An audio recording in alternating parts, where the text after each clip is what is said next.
네, 여러분 안녕하십니까. 4월 5일 수요일 아침 매일 성경 묵상 함께 나누겠습니다. 오늘은 마태복음 27장 11절에서 26절까지 말씀만 함께 보겠습니다. 제가 14절까지를 읽어드립니다. 예수께서 총독 앞에 섰음에 총독이 물어 이르되 내가 유대인의 왕이냐? 예수께서 대답하시되 내 말이 옳도다 하시고 대제사장들과 장로들에게 고발을 당하되 아무 대답도 아니하시는지라. 이에 빌라도가 이르되 그들이 너를 쳐서 얼마나 많은 것을 증언하는지 듣지 못하느냐 하되 한마디도 대답하지 아니하시니 총독이 크게 놀라워하더라. 아멘. 오늘 본문의 내용을 중심으로 불의한 재판이라는 제목으로 말씀을 증거하겠습니다. 저와 여러분, 이번 한 주간을 우리가 고난 주간으로 또 주님의 부활을 맞이하는 주간으로 보내고 있는데요. 주님께서 이제 죽음으로 가시기 직전에 재판을 받게 됩니다. 유대인들은 자기들이 지금 로마의 압제를 받고 있는 상태에서 자기들이 함부로 사형을 할 수가 없기 때문에 예수님을 유대인의 왕이라는 그 제목을 씌워서 로마의 반역자라는 그런 제목을 씌워서 이제 십자가형을 언도해 내도록 유도하기 위해서 총독, 그 당시 유대 땅을 다스리던 총독 빌라도의 법정에 예수님을 세우는 장면을 오늘 보게 됩니다. 그 과정 속에 빌라도가 예수님께 질문하고 예수님은 한마디만 대답하시고 나머지는 전부 침묵하시는 것을 보게 됩니다. 그리고 빌라도는 얼마든지 예수님을 풀어줄 수 있는 권한이 있는 자였고 또한 예수가 그렇게 사형까지 언도되어야 될 죄인이 아니라는 것을 알면서도 자기의 정치적인 입지를 위해서 모른 척하고 그를 십자가형에 넘겨주는 이러한 불의한 재판의 중심에 서게 됩니다. 그래서 자기는 예수의 죽음에 관여 안 한 것처럼 그 물로 손을 씻지만 실제로 그는 영원히 예수를 죽인 자로 기록이 된 것이죠. 그래서 얼마나 이 예나 지금이나 이 정치인들은 군중들의 심리와 여론에 따라서 자기 입장을 얼마든지 변화시킬 수 있다는 것을 우리는 보게 됩니다. 그래서 불의하다는 거예요. 의롭지 못하다는 겁니다. 자기의 심지가 굳지도 않고 철학이 굳지도 않고 또 신앙이나 사상이 명확하게 서 있지 않는 것이 오히려 이 당시 총독 빌라도고 오히려 유대 대제사장과 종교 지도자들의 그러한 계책에 사용되어지는 도구에 불과했다는 사실을 깨닫게 됩니다. 예수님이 왕이라 이런 제목을 가지고 가니까 총독이 물어요. 11절에 예수께서 총독 앞에 섰음에 총독이 물어 이르되 네가 유대인의 왕이냐? 예수께서 대답하여 내 말이 옳도다 하시고 그 다음에 예수님이 네 왕이냐 하니까 예수님이 맞다 그래요. 맞다고 이야기합니다. 만왕의 왕이시고 네가 또 그리스도냐 했을 때도 그렇다고 대답합니다. 예수님은 많은 말을 하지 않으셨지만 꼭 필요한 말씀을 하셨죠. 그는 유대인의 왕이자 만왕의 왕으로 이 땅에 오신 분이기 때문에 그렇다고 대답합니다. 그리고 나머지는 한마디도 대답하지 않으니까 총독이 놀라요. 왜냐하면 보통 법정에 서서 자기를 변호하고 자기에 대한 어떤 유리한 증언을 해야 되는데 그런 것을 전혀 하지 않습니다. 14절에 한마디도 대답하지 아니하시니 총독이 크게 놀라워하더라. 꼭 필요한 말, 주님이 자기의 정체성을 드러내는 그 말씀만 하셨다는 사실입니다. 그런데 계속해서 이제 신문하다가 결국은 사형을 선고하는 빌라도의 모습이 이어지는데요. 16절에 뭐 그때 바라바라 하는 유명한 제수가 있는데 그들이 모였을 때 빌라도가 물어이르되 내가 누구를 너희에게 놓아주기를 원하느냐? 바라바냐? 그리스도라 하는 예수냐? 그래서 그들이 아무리 예수를 미워해도 그 악랄한 범죄자 또 그 죄수 살인자였던 바라바를 놓아달라고 하지는 않겠지 싶어서 싹 이용합니다. 왜냐하면 유대인의 명절이 되면서 그들의 청원대로 죄수한 사람을 석방하고 요즘 말로 하면 사면을 시켜줄 수 있는 권한이 있었나 봐요. 그래서 바라바라 하는 유명한 죄수와 예수를 비교하면서 예수를 놓아줄까? 예를 놓아줄까? 바라바를 놓아줄까?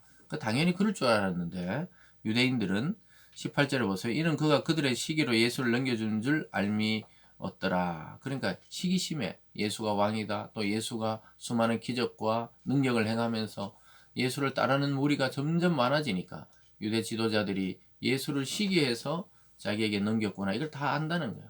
그리고 이 정치인의 얼굴은 믿을 수가 없어요. 그리고 다 알면서도 모른 척하고 또 모른다 하고 이렇게 하는 것이죠. 그래서 지금 빌라도가 그렇게 이야기하고 있었습니다. 그래서 예수를 놓아달라고 하겠지. 이래 싶었죠. 근데 요 상의 속에서 한번 기회가 있었어요. 하나님이 총독의 아내의 꿈에 계시를 줬던가 봐요. 그리고 그 아내가 예수 죽이는 걸 말립니다. 19절은 뭐 총독이 재판석에 앉았을 때 그의 아내가 사람을 보내 이르되 저 옳은 사람에게 아무 상관도 하지 마옵소서. 오늘 꿈에 내가 그 사람을 인하여 애를 많이 태웠나이다 하더라. 하나님이 그 아내를 통해 메시지를 줬죠. 저는 불의가 없는 자고 저는 죄가 없는 자니까 거기에 휘말리지 말라. 손을 대지 말라. 이렇게 메시지를 줍니다. 근데 거기에 뭐 아무 반응도 하지 않아요. 그러니까 이게 참 중간중간에 그 일이 이루어지기까지 자기 손을 거치지 않아도 되는데 계속 거기 관여하게 되는 것이죠. 그러면서 20절에 보면요. 대제사장도가 장로들이 무리를 권하여 바라바를 달라 하게 하고 예수를 죽이자 하게 하였더니 총독이 대답을 이르되 둘 중 누구를 내게 놓아 주기를 원하느냐 이르되 바라바로소이다. 아주 이 교묘하고 교활한 대제사장과 장로들, 유대의 종교 지도자들이 지금 이런 모습이에요.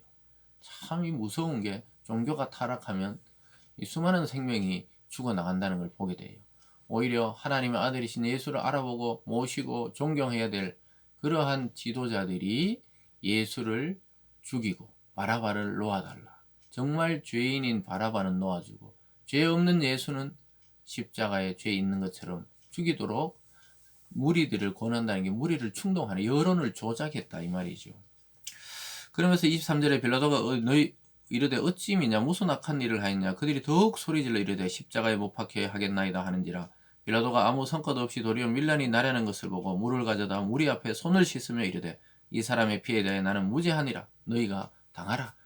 막 계속 예수를 죽여라 예수를 죽여라 계속 이렇게 군중들이 시위하고 점점 늘어나니까 빌라도가 아유 골치 아프죠. 왜냐 자기가 이 황제인데 잘 보여야 되는데 총독으로 파견해놨더니 계속 소요 사태가 일어나고 밀란이 일어난다면 자기 정치적 입지가 좁아지고 자기의 어떤 출세의 길이 막히니까 그 군중들의 말을 들어줘 버리려. 그러면서 물을 가져오라 그래. 자기는 손을 씻고 나는 이 일에 관여 안 할 테니까 너희가 이 무죄한 자의 피를 당하라. 이 엄청나게 좋은 말처럼 보이지만 속으로는 자기의 그 유익을 위해 그냥 예수를 넘겨주는 거죠. 그러니까 25절에 백성이 다 대답하여 이르되 그 피를 우리와 우리 자손에게 돌릴지어다 하거늘 이에 바라바는 그들에게 놓아주고 예수는 채찍질하고 십자가에 못 박히게 넘겨주니라. 결국 십자가형을 선포하고 언도하는 빌라도 총독의 모습을 보게 됩니다. 그래서 사도신경에 보면은 본디오 빌라도에게 고난을 받으사 십자가에 못 박혀 죽으시고 본디오 빌라도라는 이 사람의 이름은 영원히 악의 이름으로 기록이 되게 된 장면이 여기서 등장하는 것입니다. 그래서 정말 순간의 선택이 영혼을 좌우하는 것을 이 사람의 행동에서 보게 되는 거예요. 그래서 정치적으로 불리하고 좀 불이익이 있어도 정말 의롭게 행하는 자 나중에 백성들이 알아보는 것이죠. 그러면서 여기 유대인들은 그 예수의 피 값을 우리와 우리 후손에게 돌리라. 그래서 수없이 고난 당하고 핍박당하고 박해를 당하고 또 세계에 흩어져 살게 되고 이런 고난을 당하는 것이 유대민족이 된 것이죠. 그 예수의 피값, 그리스도를 죽인 피값을 이 사람들이 그냥 그 당시에 흥분대가 그냥 가볍게 생각한 거죠. 근데 그 말은 성경에 기록되고 하나님이 기억하시고 영원토록 그리스도를 죽인 죄값을 치르도록 하는 것이죠. 사랑하는 여러분, 가장 불의하고 비겁한 재판, 이것은 하나님의 눈치나 말씀을 따르지 아니하고 사람의 말과 행동과 그 무리적인 군중을 따라서 자기 인기를 따라 판결한 그 정치적인 이 재판은 영원히 불의하고 합당치 못한 가장 나쁜 재판의 하나로 기록되었습니다. 사랑하는 여러분, 우리가 살아가는 이 세상도 불의가 넘쳐나지만 우리는 하나님 말씀, 의로운 하나님 말씀을 따라 우리의 행동과 말과 사상과 또 결정들이 하나님의 뜻 안에서 정말 신중하게 이루어지고 또한 주님은 이런 속에서도 침묵으로 주님의 말씀, 하나님의 말씀에 순종해 걸어가는 그런 것들을 볼 때 우리가 이 고난의 주간을 보내며 여러분과 제가 당하는 알 수 없고 때로는 억울한 고난까지도 우리가 하나님의 뜻을 구하는 그런 시간이 되기를 바랍니다. 기도하겠습니다. 사랑의 하나님 아버지, 가장 불의한 재판 속에서도 주님은 묵묵히 우리를 위한 구원의 길을 걸어가셨습니다. 우리 또한 불의한 세상 속에서 여러 가지 환난과 고난을 당할지라도 주님의 말씀을 따라 의로운 제자들로 살아가는 우리들 되게 도와 주시옵소서. 감사드리며 예수님 이름으로 기도드리옵나이다. 아멘.